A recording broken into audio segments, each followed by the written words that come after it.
Hoje gostaria de falar sobre dois pontos ainda relacionados a essa pandemia que nos assola. Na verdade, o tema de hoje é sobre dois vírus que são mais agressivos, tanto quanto a letalidade, quanto a capacidade de espalhamento do que o Covid-19, que são os vírus do preconceito e das notícias falsas. Mas para falar desse assunto, preciso voltar um pouco no tempo e falar do que ficou denominado a gripe espanhola.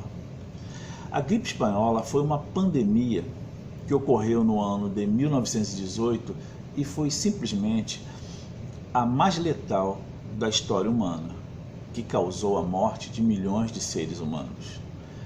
Existe uma questão importante quanto à sua nomenclatura, pois o nome gripe espanhola deve-se ao fato do grande número de mortos entre a população da Espanha e, por conseguinte, a grande repercussão em sua imprensa.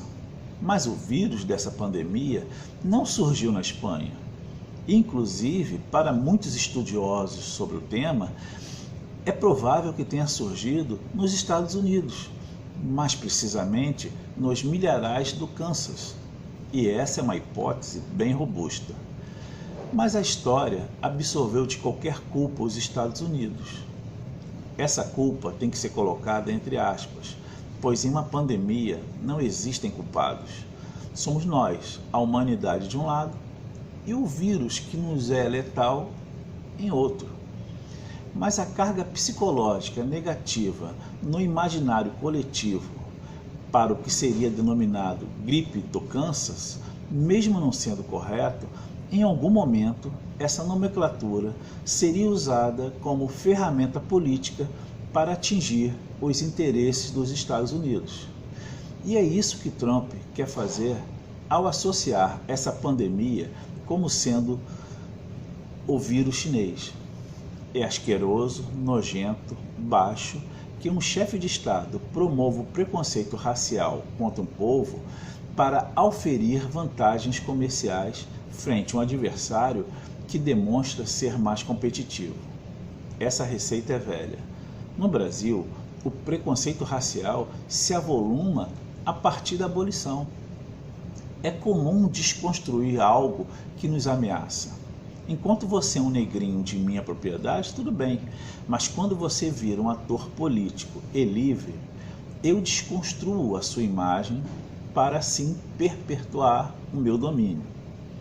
Da mesma forma como ocorre com os muçulmanos, é isso que está em curso contra os chineses.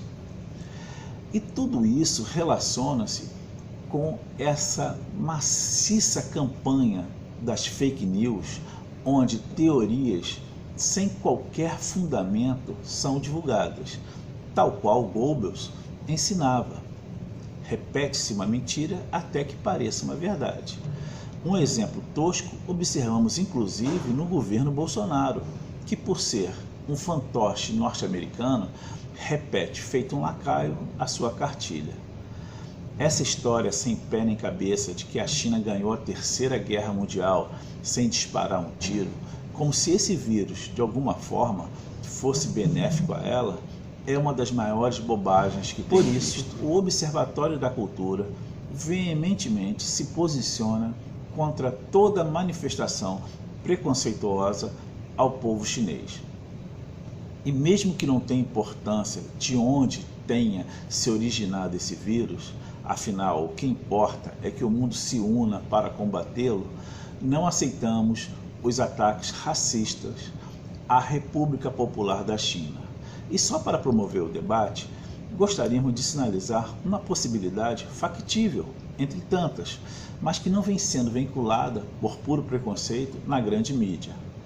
É a plausível hipótese de que esse vírus tenha surgido durante os Jogos Mundiais Militares, que talvez o amigo e a amiga não saibam, ocorreram em outubro de 2019, em Wuhan, na China, exatamente na data e local do primeiro caso registrado do Covid-19. Portanto, atletas militares de outros países podem ter levado esse vírus para a China. Trabalhadores e trabalhadoras, digam não ao preconceito, fiquem em casa e mantenham-se unidos.